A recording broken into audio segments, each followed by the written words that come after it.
Hello everyone, welcome to Sleepy Classes and today 27th August 2025 के current affairs multiple choice questions discuss करेंगे from the newspaper and source की अगर मैं बात करूँ तो the Hindu is the source. ठीक है, कम्प्लीटली यहाँ पर जो न्यूज़ होंगी वो थोड़ी सी आपको आज के दिन में थोड़ा सा फैक्चुअल डेटा देखने को ज़्यादा मिलेगा and apart from that nothing new that we have not discuss, या कुछ जो सर्वे है उसको यहाँ पर डिस्कस करेंगे। बाकी जो डेली रूटीन में हम न्यूज़ डिस्कस करते हैं उसी के ऊपर अगर कुछ ना कुछ अपडेशन आती है या कोई नई स्कीम आती है उसके बारे में यहाँ पर डिस्कशन होगी। टू बिगिन विद कि Adi Karmayogi initiative to put tribal change leaders through their peace paces at village level.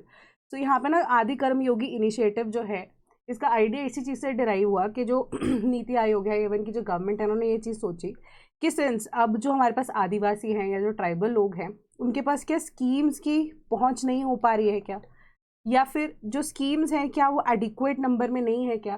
तो according to a survey they realise कि स्कीम्स तो एडिक्वेट है, स्कीम्स का नंबर भी एडिक्वेट है, बट मेजर प्रॉब्लम यहाँ पे क्या आ रही है कि जो ट्राइबल लोगों की पार्टिसिपेशन है वो बहुत ज़्यादा कम है। ठीक है, सो अब उन लोगों को ऑल टुगेदर लेकर आना है, तो उनकी पार्टिसिपेशन को बढ़ाने के लिए आदि कर्मयोगी इनिशिएटिव जो कि ग्रास रूट लेवल पे कम्युनिटी पार्टिसिपेशन की बात करता है उसके अकॉर्डिंगली काम करेगा। एंड एक एक्स्ट्रा चीज़ मैंने आपके कॉन्टेक्स्ट के तौर पे मैंने पहले ये चीज़ भी आपको डिस्कस किया है कि जो ट्राइबल एरियाज़ है वहाँ पे हमारे पास जो ग्राम सभा है उसके पास बहुत ज़्यादा पावर है। एंड विद रिस्पेक्ट टू जब हम फॉरेस्ट राइट एक्ट की बात करते हैं तो ग्राम सभा की परमिशन इंक्लूडिंग है ना, कुछ भी अगर ऐसे चेंजेस करने होते हैं, कोई स्कीम होती है, उनका इनपुट बहुत ज़्यादा ज़रूरी होता है, उनकी परमिशन बहुत ज़्यादा ज़रूरी होती है। तो विद रिस्पेक्ट टू दिस जो आदि कर्मयोगी इनिशिएटिव है उसके अंदर अब क्या होगा कि डिफरेंट तरीके से ना लोगों को साथ में लेकर आने की बात की जा रही है, यानी कि वेरियस एक्टिविटीज़ को ऑर्गेनाइज कराया जाएगा, जैसे फिश बॉल एक्सरसाइज हो गई, lighting the candle and then village scenario role play, multiple ऐसे एक्सरसाइजेस ताकि लोग आपस में यहाँ पे कोऑपरेट करके कोऑर्डिनेट करके एक कॉमन आउटकम पे आए। तो एक आउटकम जो होगा वो किस बेसिस पे हो रहा है कि सिंस विलेज लेवल पे अब काम हो रहा है ट्राइबल एरियाज के अंदर, so the people are expected कि वो ग्राम सभा के साथ बैठ के इसी वजह से, इसी इनिशिएटिव की वजह से अगर आपस में बैठ के बोलचाल कर रहे हैं, कम्युनिकेशन कर रहे हैं, तो वो 2030 तक का अपना एजेंडा कि उनकी क्या एक्सपेक्टेशन है उसको ले डाउन करेंगे एंड उसके बेसिस पे अब स्कीम्स को लॉन्च किया जाएगा एंड एक प्रॉपर तरीके से लॉन्च किया जाएगा उन स्कीम्स को, या आप कह सकते हो जो एग्जिस्टिंग स्कीम्स हैं उनको उस तरीके से इंप्लीमेंट किया जाएगा एज पर कि जो 2030 तक का अब उन्होंने टारगेट सेट किया होगा ग्राम सभा के द्वारा। ठीक है, सो अब उसी वजह से ताकि 100% जो सैचुरेशन लेवल है दैट कैन बी अचीव्ड, तो 1 लाख आदि सेवा केंद्र जो कि एक सिंगल पॉइंट इंटरफेस यानी कि सिंगल विंडो सिस्टम की बात करते हैं उसको स्टैब्लिश करने की बात की जा रही है। ठीक है, सो मल्टीपल, एक बार इसको एक बार अगर आप लाइट रीडिंग में दे दोगे तो यू विल अंडरस्टैंड दिस। तो मेजर पॉइंट्स मैंने यहाँ पर आपको डिस्कस कर दिए। Then which among the following is not the objective under the Adi Karmayogi अभियान? A. Train and mobilize 20 lakh tribal leaders. B. Capture and amplify voices of tribal communities. C. Establish 10 lakh Adi Seva Kendras, single window tribal service centers. D. None of the above.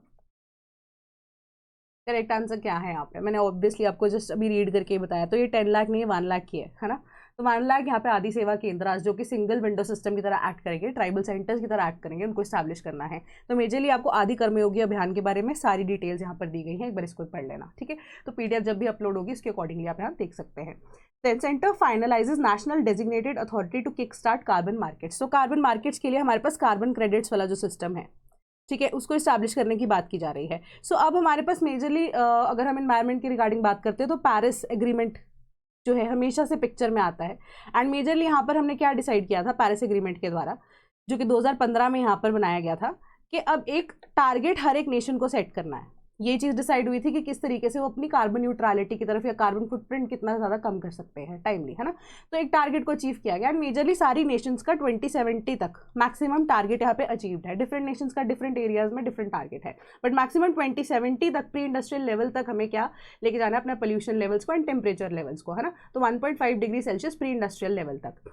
सो उसके accordingly हमारे पास ना Paris agreement में एक article है that is article 6।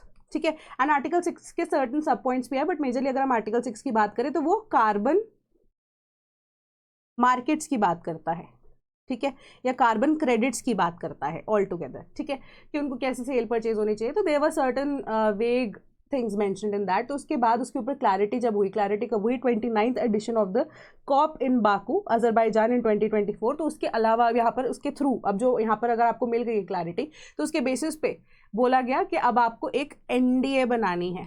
NDA क्या है यहाँ पर? एक स्टैट्यूटरी ऐसी मैंडेटरी बॉडी है जो कि प्रोविजंस ऑफ 2015 पेरिस एग्रीमेंट के तहत सेट की जाएगी एंड मेजर इसका काम क्या होगा कि अब आप एक सिंपल चीज सोचो कि पेरिस एग्रीमेंट सबने साइन तो कर दिया है ना, अब सरकार के पास जाकर अगर कोऑर्डिनेट करना चाहते हैं, सपोज कीजिए ए कंट्री है, बी कंट्री है, सी कंट्री है ना, कि कोऑर्डिनेशन में कितने कौन सी कंट्री ने क्या लेवल्स को अचीव किया या क्या टारगेट आपने सेट किया, उसके अकॉर्डिंगली भी आप कैसे काम कर रहे हो, तो एक पॉइंट ऑफ कॉन्टैक्ट होना चाहिए।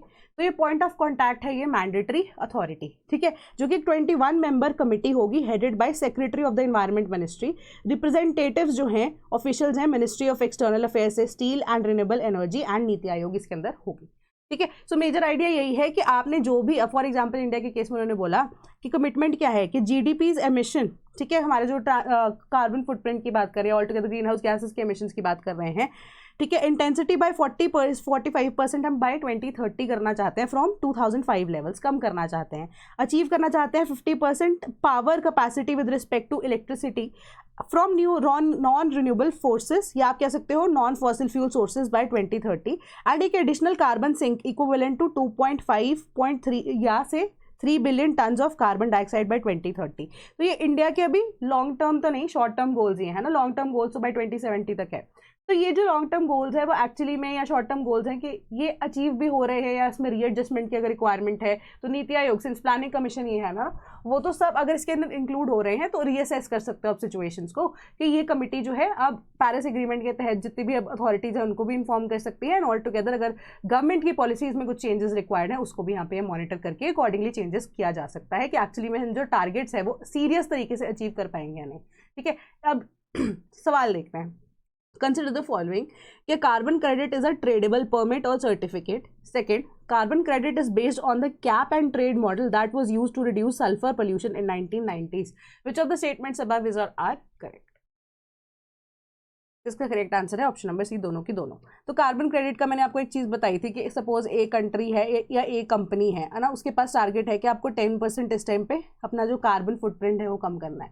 इन केस वो 10% नहीं कर पाती है तो वो क्या करती है कि इंटरनेशनल मार्केट में या एक्सचेंज रेट में जाके क्या करती है, कार्बन क्रेडिट्स को परचेज कर लेती है। अब क्या होगा, पैसा तो वो दे रही है बट एज अ रिजल्ट जो 10% में से अगर सपोज की जो उसने 7% ही किया, 3% के अकॉर्डिंगली वो कार्बन बॉन्ड्स को, कार्बन क्रेडिट्स को परचेज कर लेती है। तो 3% के उसने पैसे दे दिया एंड वो वाला अमाउंट जो है वो कहाँ पे लगेगा, किसी ग्रीन प्रोजेक्ट के अंदर लग सकता है, ठीक है। तो ये 3% में उसको क्या हुआ, एक तरह से पेनल्टी भी पड़ गई एंड उसका जो टारगेट है वो भी पूरा हो गया। तो इससे क्या होगा कि जितनी भी कंपनीज है दे विल ट्राई कि जो उनको यहाँ पर टारगेट्स ईयर बाय ईयर दिए गए हैं उसी तरीके से वो रिन्यूएबल एनर्जी को यूज करते हुए अपने प्रोडक्ट को बनाना शुरू करें, तो कार्बन फुटप्रिंट ऑटोमेटिकली कम होना शुरू हो जाएगा। तो सारी ये चीजें हैं। तो ये कैप एंड ट्रेड मॉडल इसको बोला जाता है एंड ये ट्रेडेबल परमिट होता है क्योंकि इंटरनेशनल मार्केट में जाके, इवन कि नेशनल मार्केट, डोमेस्टिक मार्केट में भी जाके आप इसे परचेज कर सकते हैं, ठीक है। आंसर इसका ऑप्शन नंबर सी बनता है। Then government schools account for 55.9% of total enrolment says survey. तो ये सर्वे अब आप खुद पढ़ेंगे।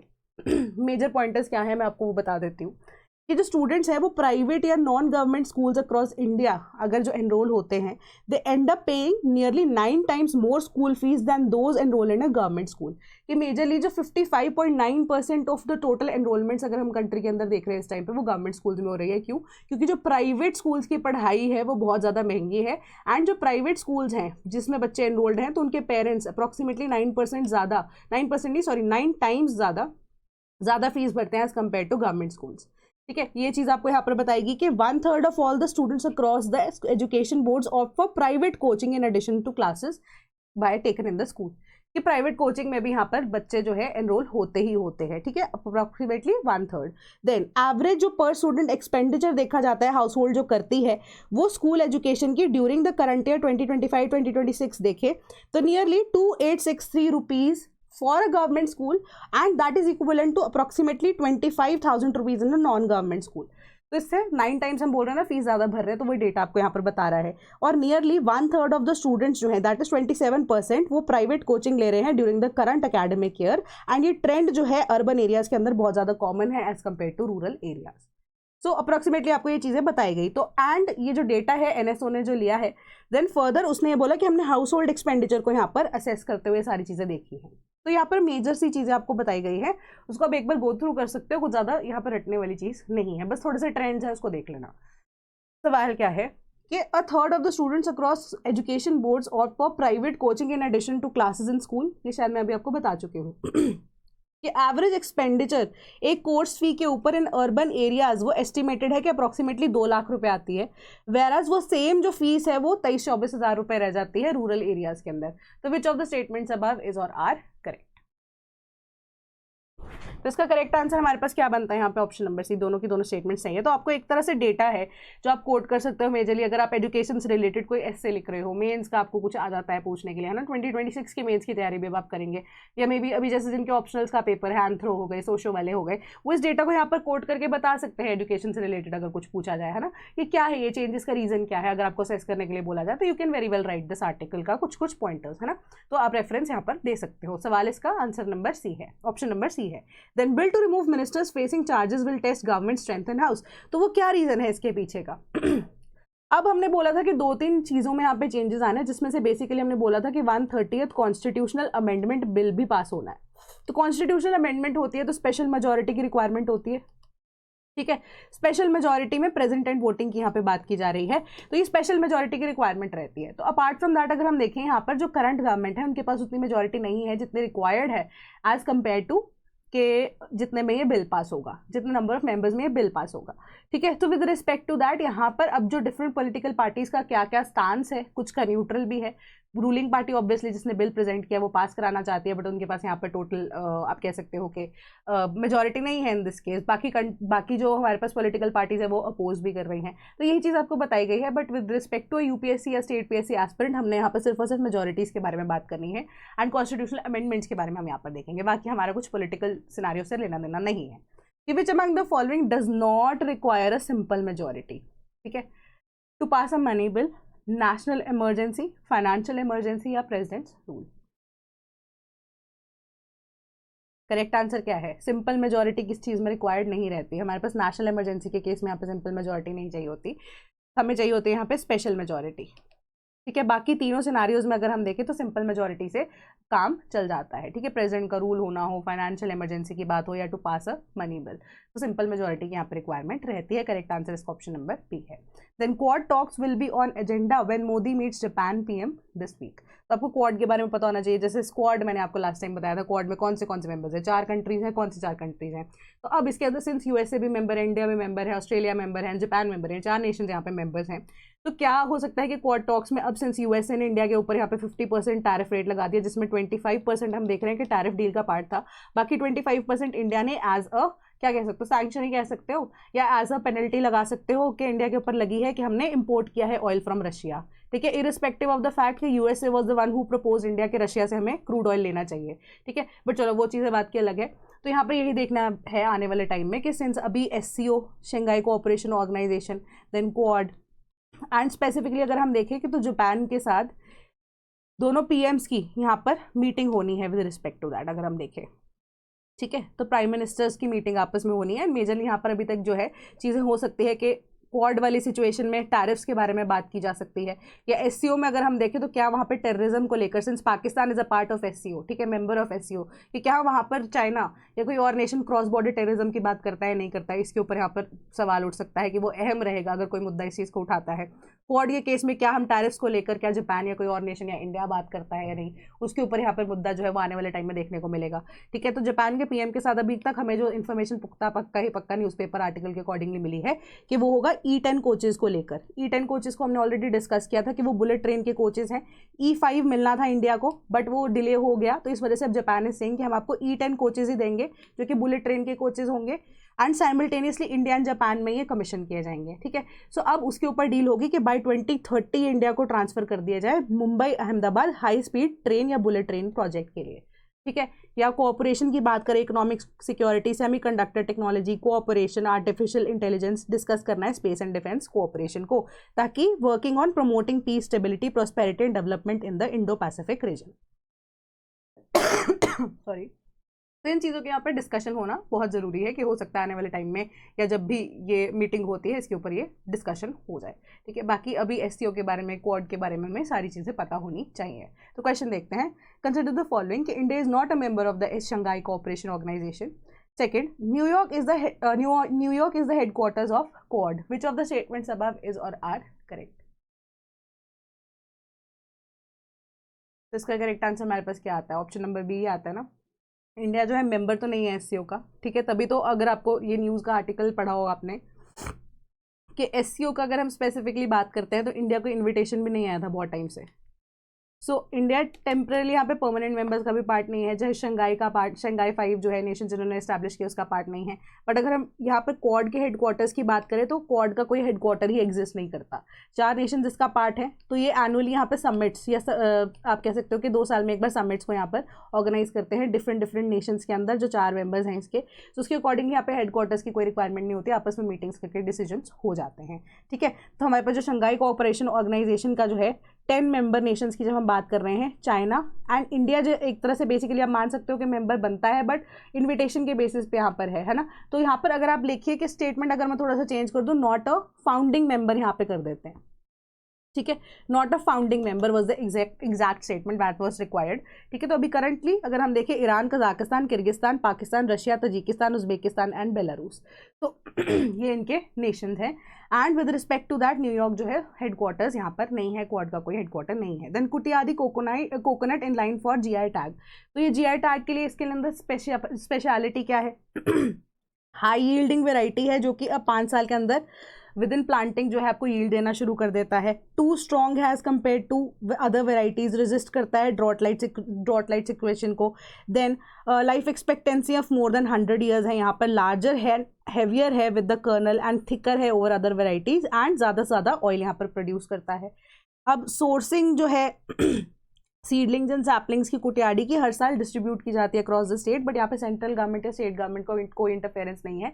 आपस में ही ये सब फार्मर्स जो हैं इन्होंने मिलकर एक दूसरे की हेल्प करके इसे उगाना शुरू किया है। मेजरली अगर देखें तो जीआई टैग जो है उसके लिए अप्लाई किया जाना है आने वाले टाइम पे, ठीक है। तो ये भी किसकी वजह से पॉसिबल हो पाया? विलेज पंचायत जो है कुटियाडी की, उनकी वजह से ये चीज़ पॉसिबल हो पाई। क्यों? क्योंकि उन्होंने 3 साल का बजट, एनुअल बजट जो है इसी काम के लिए निकाला था। So with respect to that अब हम क्वेश्चन देखेंगे विद रिस्पेक्ट टू अगेन क्या हमारे जो जीआई टैग है कि Ambaji white marble Maharashtra, Miraj tanpura Gujarat, Sanchi craft Uttar Pradesh. How many pairs is are correctly matched? इसका करेक्ट आंसर है ऑप्शन नंबर ए, ओनली 1, ठीक है। सांची क्राफ्ट जो है वो उत्तर प्रदेश से ही बिलोंग करता है, वेरस अंबाजी व्हाइट मार्बल जो कि अब एक नेचुरल आप कह सकते हो एलिमेंट है जो कि अब कहाँ गुजरात में पाया जाता है। एंड मिराज तानपुरा की बात करें तो महाराष्ट्र से यहाँ पर जीआई टैग उसको मिला है।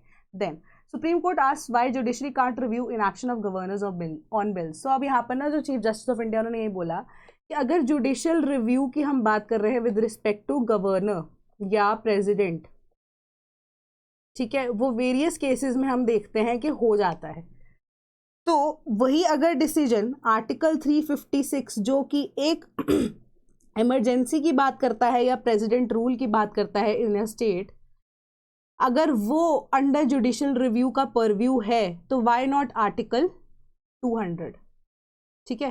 तो 200 आर्टिकल हमें क्या बोल रहा है यहाँ पर कि assent with respect to bills, जो कि अब स्टेट्स की बात की जा रही है ना। गवर्नर की ये डिस्क्रिशनरी पावर है कि प्रेसिडेंट रूल लगाना अगर एक तरह से डिस्क्रिशनरी पावर है, article 356 of the constitution of India, जब रिकमेंडेशन यहाँ पे governor of a particular state से प्रेसिडेंट को आती है, ठीक है, कि वहाँ पे अगर वो जुडिशियल रिव्यू के परव्यू में डिस्क्रिशन अगर आती है तो व्हाई नॉट आर्टिकल 200, जहाँ पे गवर्नर को पूछा जा सकता है या क्वेश्चन कर सकती है जुडिशरी कि आप इतने सालों से बिल लेकर क्यों बैठे हो, ठीक है। सो उस पर यहाँ पे सेंट्रल गवर्नमेंट से सवाल का जवाब चीफ जस्टिस ऑफ इंडिया ने मांगा है। तो ये आपको बेसिक सी चीज़ यहाँ पे न्यूज़ बताती है।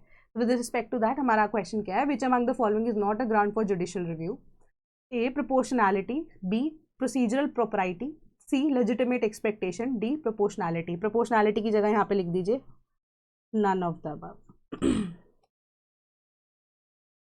ठीक है। तो इसका करेक्ट आंसर यहाँ पे क्या बनना चाहिए? इसका करेक्ट आंसर बनता है ऑप्शन नंबर बी, ठीक है। Illegality, irrationality, procedural impropriety. Impropriety का मतलब होता है unfairness, and propriety means fairness, कि अगर कोई जुडिशियल रिव्यू का केस या कोई भी डिसीजन जो है अगर वो फेयरली दिया गया है तो वो जुडिशियल रिव्यू में अगर आ भी जाए तो कोई फर्क नहीं पड़ता, तो वो जुडिशियल रिव्यू का पार्ट तो ऑटोमेटिकली बनेगा, ठीक है। प्रोपोर्शनैलिटी हो गया, एंड लेजिटिमेट एक्सपेक्टेशन। तो ये हमारे पास ग्राउंड्स हैं फॉर यू कैन से कि जुडिशियल रिव्यू के, अगर ये इन पैरामीटर्स पे जुडिशरी जज करती है कि जुडिशियल रिव्यू के परव्यू में अगर फॉल करता है तो ये क्या ये चीज़ों को फॉलो किया गया है, ये 5 स्टेप्स को यहाँ पे फॉलो किया गया है या नहीं, कि उसी के बेसिस पे यहाँ पे डिसाइड किया जाता है। तो आप ये कह सकते हो कि एक तो हमारे पास मॉडर्न अप्रोच होती है, एक हमारे पास ट्रेडिशनल अप्रोच होती है। तो ट्रेडिशनल अप्रोच में जनरली इसी को ही कंसिडर किया जाता है, जो कि बिल्कुल बेसिक चीज़ें हैं। ठीक है, जैसे अब हम नेचुरल जस्टिस की बात करते हैं या हमारे नेचुरल राइट्स की बात कर रहे हैं, तो नेचुरल जस्टिस ऑटोमेटिकली फॉलो करता है। तो गुड कॉन्शियंस की बात, यहाँ पे इक्वालिटी की बात ऑटोमेटिकली आ जाती है। Then India braces for impact of 50% US tariff from today. आज से लागू हो रहे हैं 25% हमारे पास, तो ऑटोमेटिकली टैक्स जो यूएसए ने लगाया वो 25% पेनल्टी। तो एक बार इसको पढ़ लेना, रीड कर लेना। Japan's power utilities reduce fossil fuels electricity share to new lows. So एक तरह से ये केस स्टडी आपकी तरह एक्ट कर सकती है कि जापान ने क्या किया ऐसा कि उसने अपना जो अब बिल है या आप कह सकते हो जनरेशन जो है फॉर इलेक्ट्रिसिटी वो रिन्यूएबल सोर्सेज से कैसे लगाई। तो एक बार इसको गो थ्रू कर देना।